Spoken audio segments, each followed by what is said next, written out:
What's going on, y'all? So I got my truck running. She was just cold. Had to give her a minute in order to warm up and everything like that, so that she could start. Truck only. That's the thing about trucks, man. Trucks aren't like cars. You sit a truck down for about a day or something like that, and it's cold outside. And you go to start it back up. Joker act like I don't want to start. So when I was running with the owner operator I used to run with, we had older trucks that we would drive, and even if it wasn't cold outside, like every day you just had to go start it up. Even if I'm down on my 34 hours, I had to start it up. And if we were like going on a vacation, like a family vacation, or going on a trip or something like that, where I wasn't able to get to the truck to start it up, then I would just go park it back at his main yard, or the yard to eat, or wherever place he keep it.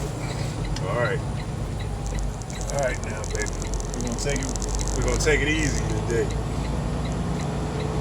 The brakes is kind of rough. But anyway, yeah, I would just go and park it wherever I could. I'm sorry, not wherever I could. I would go and park it wherever he was parking his fleet. Because at one particular point he had a yard, but then I don't know, for whatever reason he ended up losing that, and we became a roving fleet. So whoever he was paying for the week, or whatever little street that he found that we could park our stuff on, we just use that. And the point I was trying to make is that with them older trucks, man, you always gotta keep them up. Like, always gotta start them and everything like that every day. Gotta be on top of it. So I know this company that I'm with right now, they got a lease program, and I have heard, horror stories like everybody else about lease programs. But I've done my research with this, and I've actually talked to people who are in my company in the lease program, and I mean, they haven't said anything but good things about it. It's not a lease purchase program. It's just a flat out lease program. You can be leasing the truck through Ryder, and with that, you just make the lease payments to Ryder. They give you a fuel account. Of course, all the insurance and everything like that is through the company, and it's two sides to the company. It's the Amazon side. That's the side I'm on, and we have an air freight side where we do nothing but airport to airport deliveries. And the air freight side is where the owner operators and the lease operators, that's where they are. Everybody on my side are company drivers, including myself. We just have Ryder leased trucks that the company pays for.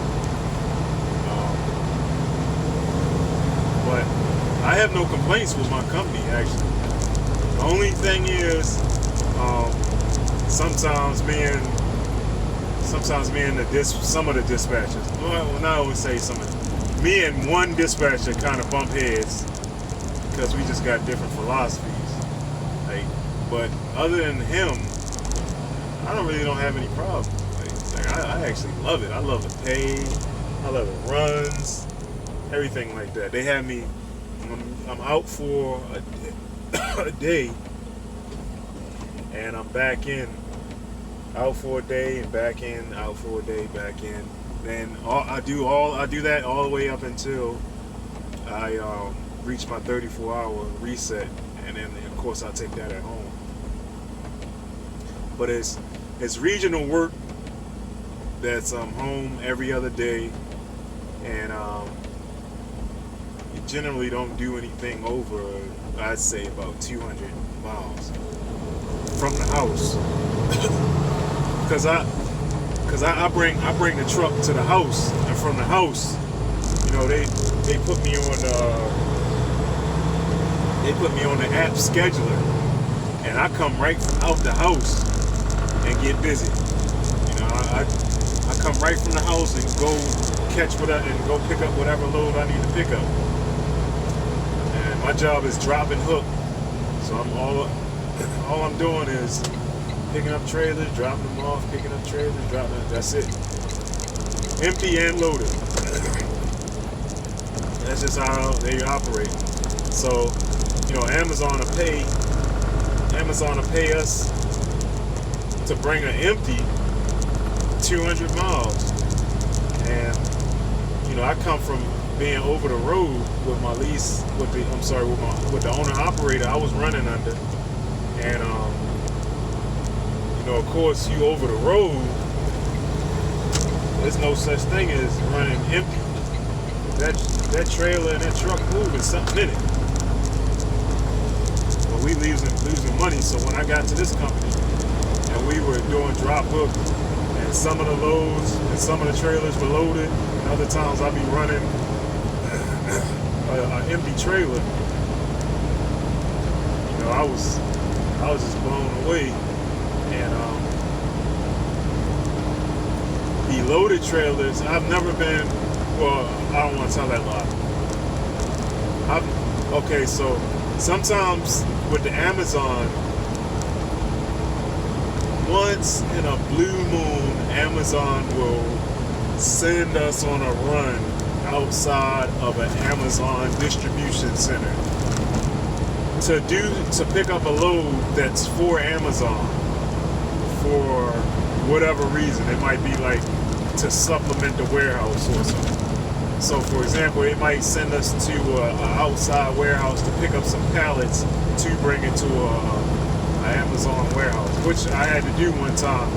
And where I was going with that is I was about to say I've never in this job ran anything over 10,000 pounds.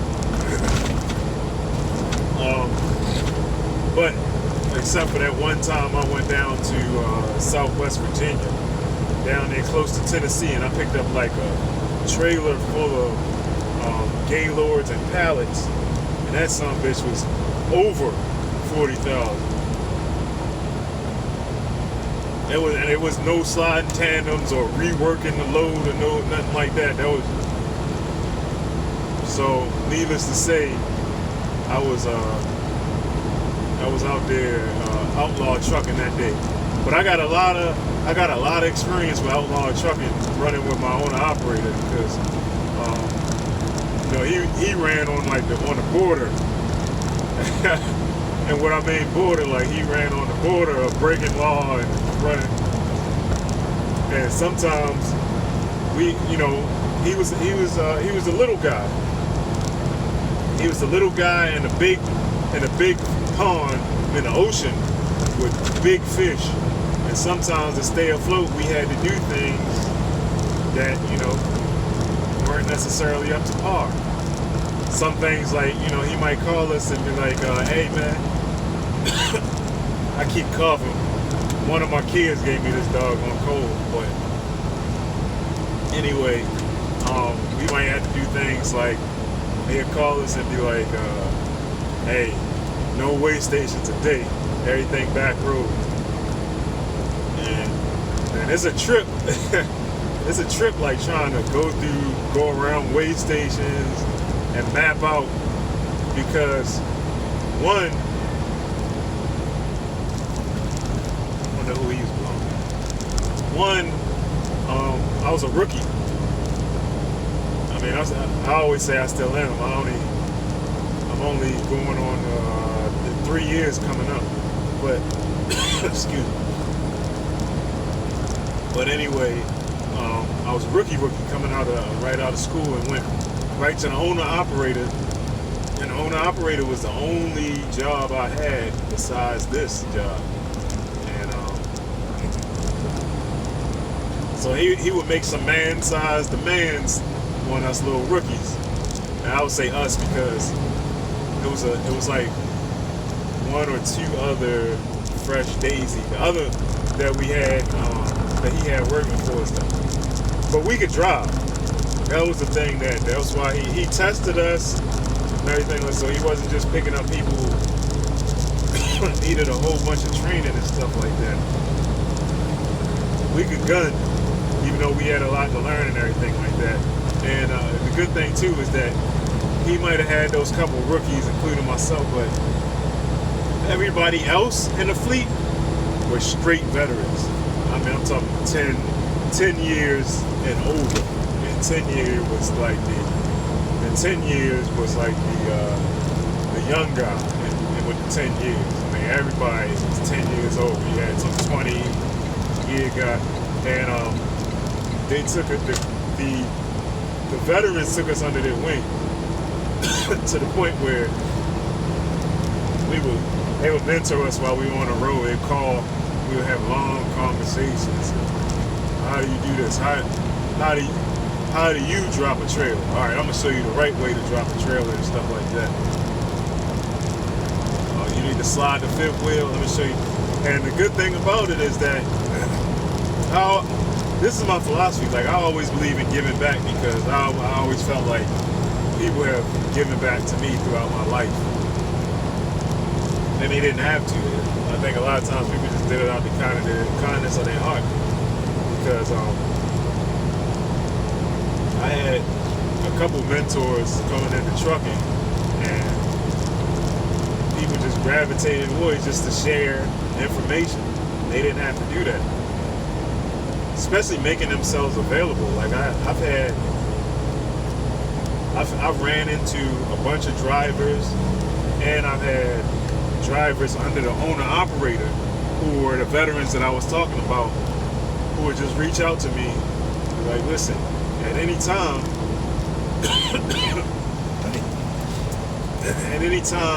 of day, anything like that, give me a call if you're out there and you're stuck in a dilemma or something like that. So I was appreciative of that. For a little bit of time, we were doing like specialty hauling, running specialty loads. And again, I'm a rookie. I'm like months in. And I had a weigh station. And I'm over on the weight. But it's crazy because they just got finished loading me. But once I hit the scale, I was overweight. Now, it might be like, right now, I'm looking at it and I'm like, okay, that's common sense, duh. But what it was is we were hauling junk trailers. Junk and trash trailers. And at the place where you get loaded up, they load you to capacity, fully to the max. Well, the thing about it is, after they loaded me, I went and got filled up. The fuel put me over on my drives. So I had the weigh station, and Smokey was like, you can slide your fifth wheel or you can come in and get this ticket. So I'm like, how in the world am I over? Like, I just came from the shipper. But that's because I went and got fuel. And, I called one of the guys who I believe is my mentor. He told me how, where I went wrong. I was supposed to fuel up. Just little stuff like that. And if you don't have, because the owner operator actually that I work for, he was an asshole. And I won't ever digress. Like, he knows he's an asshole. If he was here, I'd call him an asshole. I always thank him for the opportunity coming out of school because I learned a lot under him. But he was an asshole. And so little things like that. you couldn't get from him. Like, if you call him and like asked him, about any situation, anything like that, he just cuts you out or hang up the phone or call you stupid or something like that. That's just how he was. He's a fucking asshole, excuse my language. But we had we had the drivers in the fleet who knew that and knew, we were daisy fresh and needed some guidance out there. That guy also ended up losing his entire fleet because of his attitude and his relationships with people. He ended up losing everything, the entire company, all the contracts, and he actually had some pretty good contracts. That was the thing. For the little time that I worked for him, which was like a year and a half, a little more, we saw some really good contracts. And as a rookie, I made some really good money. I always say I was blessed because I never had that experience like I hear a lot of people would say, oh man, in trucking, you'll be alright if you make 40,000 your first year. No, I was balling like my first year, running over the road. And even though he was an asshole with money, he was always fair. Now I would never take that away. He was always fair with money. And he paid and everything like that. If you ran hard, he paid you. That's why I'm always an advocate of helping the little guys in the industry, because I think that the owner-operators and the small fleet trucking are really the lifeblood of the trucking industry. And if you really want to make, some decent money, I think that's actually the route to go. Because I'm not a fan of the big boys. Not a fan of the mega carriers. The ones that come to the school and promise you all these things. Because all those incentives and everything that they all those incentives and stuff like that, man, my throat is messed up. I got this cold, my throat messed up. I sound like a baby. I'm not one, and it's just hard for me to talk to you guys. But yeah, with the mega carriers, they promise you all these things, all these bells and whistles, and a lot of people coming out of school don't know that they can promise those things because it's coming out your pay. When they talk about you making, you'll be lucky if you make 40 or 50,000 the first year. That's because, a lot of these mega carriers are recruiting these daisy fresh people out of school who don't know any better, and they offering them all these bells and whistles that look good, but at the end of the day, they just extort you, man. The good thing is you go in and they'll give you the training.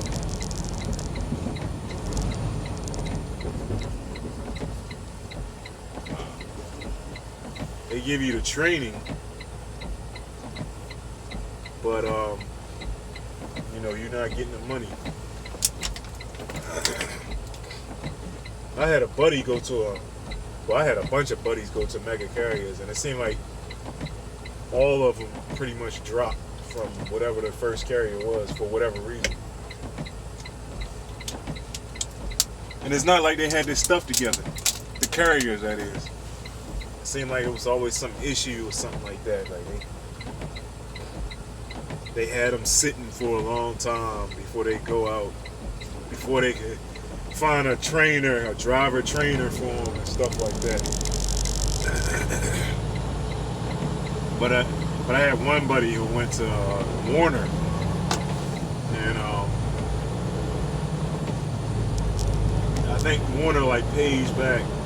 Warner, like a lot of the big carriers, they pay back your tuition, and doggone tuition, but what, 8,000, 10,000 if you ain't paid, because I paid like 2,000 up front, and then I had like the other 8, 6 or whatever I had on the back end of it, and and I financed that. So I dropped $2,000 and just financed the rest. But I say that to say, the owner operator I was running for,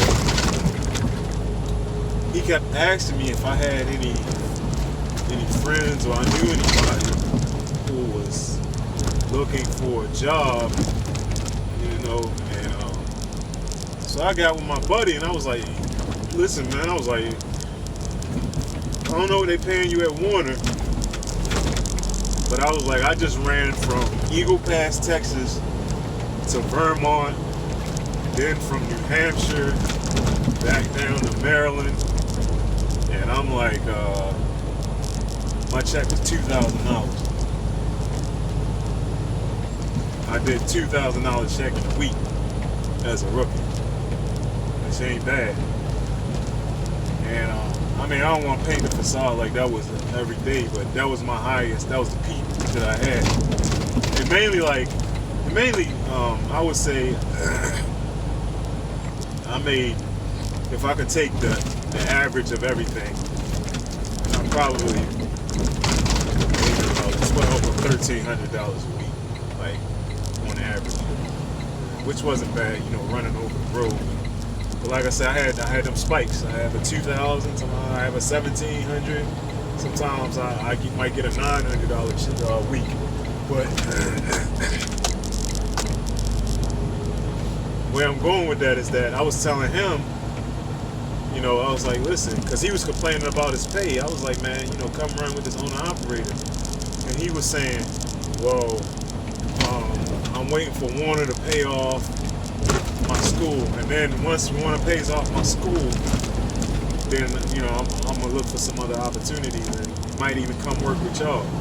And I kept telling him, I was like, but dude, who gives a damn if they're paying off your school or paying your tuition when they giving you $200 a month stipend to pay for your tuition, and you could be making 60 something paying your own tuition? Like, it just made no sense. You make $40,000, $45,000, and they pay you $200 strictly for your tuition, and you could make higher and just be disciplined enough to just take your tuition payment out your check. It's kind of crazy to me. But anyway, let me check in this station. I'm gonna holler at you. I'm gonna holler back at y'all, man.